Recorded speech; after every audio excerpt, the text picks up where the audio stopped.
Assalamualaikum Football United, ringan amatiran ala gua. Seperti diminta oleh beberapa teman-teman ya di kolom komen di beberapa video yang terakhir, untuk membahas soal masalah video terbaru dari Fabrizio Romano terkait dengan Manchester United dan juga Erik ten Hag pastinya. Langsung aja ini gua artikan, gua rangkum dan akan gua kasih opini seperti biasa. Sesuatu soal Erik ten Hag, rencana transfer dan lain-lain. Fabrizio Romano ini mengabarkan ya kalau dia ingin memberikan update, berita, dan sedikit bocoran soal Erik ten Hag yang selangkah lagi akan menjadi manajer baru Manchester United. Erik ten Hag dan Manchester United bekerja cukup keras di beberapa waktu terakhir untuk menyelesaikan poin-poin kesepakatan dan mendiskusikan banyak hal. Waktu akan segera datang untuk pengumuman dan waktu ini akan datang semakin dekat.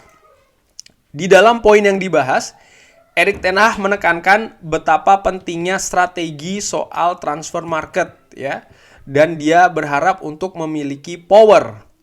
Tapi Fabrizio Romano ini memberikan klarifikasi soal power ya, apa yang dimaksud dengan power. Bukan berarti Erik ten Hag ini akan memutuskan sendiri segalanya, tidak seperti itu.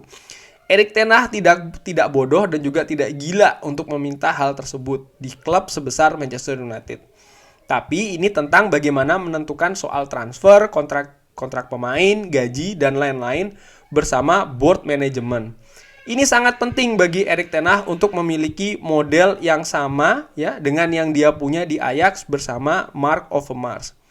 Dia akan memutuskan bersama board management soal siapa yang harus didatangkan dan siapa yang harus dikeluarkan. Contohnya, siapa yang diperpanjang kontraknya, siapa yang tidak diperpanjang kontraknya.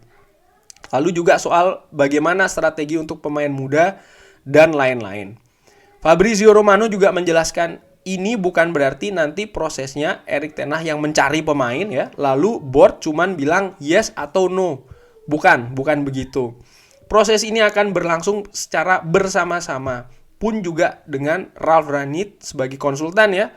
Dan ini adalah upaya untuk mencegah kesalahan proses yang dilakukan di masa lalu, terutama untuk proses transfer. Fabrizio Romano memberikan contoh, Donny van de Beek ini datang dengan 40 juta, tapi jarang dimainkan. Dan juga sering terjadi sebelumnya, di mana pemain datang dengan harga yang cukup tinggi ya. Bahkan pemain ini ditengarai hanya datang karena nama, dan bukan karena kebutuhan dan hal lain-lain. Yang bahkan hal-hal tersebut ini tidak ada hubungannya sama sekali dengan proyek sepak bola.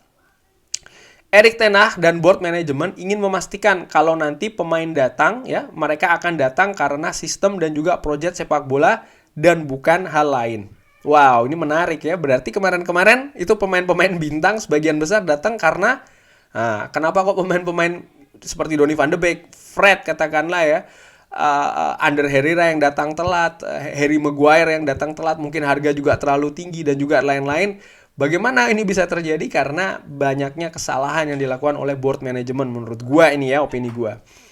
Board management contohnya ya, sudah bekerja dari lama soal pemain tengah yang akan didatangkan dan juga striker dan juga posisi lain. Manchester United akan sangat sibuk musim panas ini, tapi Erik ten Hag juga akan berperan di proses tersebut. Nah, ini opini gua ya.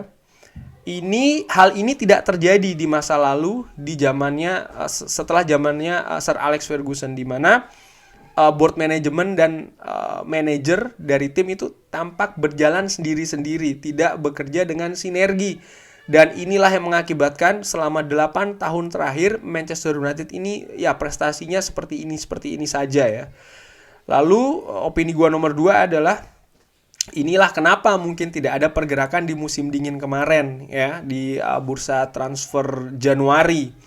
Kenapa? Ya tidak ada transfer in dan juga transfer out. Kenapa? Karena hal transfer ini akan diputuskan oleh manajer permanen selanjutnya. Oleh karena itulah Ralf Rangnick tidak melakukan apa-apa. Walaupun sekali lagi menurut gua meminjam pemain itu bisa saja dilakukan, dan menurut gue juga ya kenapa tidak dilakukan hal tersebut, ataupun juga mempromosikan pemain akademi.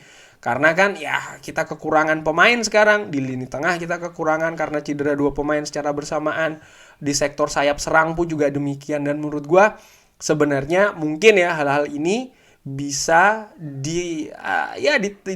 dicegah, katakanlah demikian ya. Artinya kekurangan pemain, ketidakdalaman squad ini, kedangkalan squad ini di bulan Januari kemarin. Mungkin ini hanya sekali lagi asumsi gua dengan pengetahuan gua, tentunya yang pastinya tim kepelatihan Manchester United, manajemen klub Manchester United ini yang punya informasi yang lebih akurat ya. Oke, gua lanjutkan. Update soal perpanjangan kontrak ya. Fabrizio Romano nih mengatakan Edison Cavani akan caps, Jesse Lingard akan caps, Juan Mata dan Matic akan caps.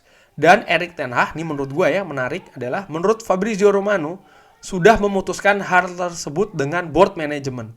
Wow, berarti ini Erik ten Hag sudah mulai bekerja nih. Ini kalau yang gue tangkap dari informasinya Fabrizio Romano, bahwasanya pemain-pemain yang akan dilepas ini sudah atas sepengetahuan Erik ten Hag. Ini menurut gue luar biasa. Berarti dia sudah mulai bekerja. Walaupun dia cuma memberikan persetujuan saja. Bisa jadi Ralf Rangnick yang memberikan input atau masukan. Tapi dia sudah memberikan persetujuan. Dan menurut gue dia sudah mulai bekerja. Berarti si Erik ten Hag ini menurut gue ini cukup luar biasa. Mungkin ya. Ini sekali lagi ini masih asumsi gue. Sekali lagi ini pure asumsi gue ya. Soal Paul Pogba ya. Ini masih belum jelas. Paris Saint-Germain berminat, tapi belum ada pergerakan. Dan Erik ten Hag juga akan ikut dalam proses penentuan ini. Bersama dengan board tentunya. Dan juga konsultan. Dan tim lain di klub, ya, artinya tim kepelatihan dan lain-lain. Karena seperti inilah seharusnya keputusan dibuat di klub sepak bola. Artinya tidak ada pihak yang lebih menonjol dalam melakukan keputusan, tapi keputusan ini dilakukan secara bersama-sama. Dan ini betul-betul memberikan informasi kepada gua paling tidak secara individu ya. Manajer-manajer sebelumnya ini sepertinya tidak punya kekuatan seperti ini untuk melakukan keputusan, untuk mempunyai untuk disertakan ya, punya porsi yang cukup kuat juga dalam membuat keputusan terkait soal masalah mendatangkan pemain ataupun juga melepas pemain. Dan menurut gua ya semoga dengan adanya perubahan di sini bisa juga memberikan perubahan ke Manchester United itu sendiri. Walaupun sekali lagi menurut gua perubahan yang ada ini tidak akan secara instan, akan ada proses yang baru ini juga akan ada adaptasinya karena orang-orang juga akan beradaptasi dengan sistem yang baru. Dan sekali lagi ini akan memakan atau membutuhkan yang namanya waktu, sehingga kita sebagai fans tentunya harus bersabar dan 110% berada di belakang manajer baru nanti. Sekian dulu, terima kasih sudah menyaksikan ya. Kurang lebih ini gue ambil dari channelnya Fabrizio Romano. Kalau ada kalau ada saran, komen, kritik, drop di kolom komen. Tetap lancar-lancar ibadah puasanya ya. Sudah masuk 2 minggu terakhir, jangan lupa siapkan untuk zakatnya. Jangan lupa like, sholat, dan juga subscribe. Wassalamualaikum warahmatullahi wabarakatuh.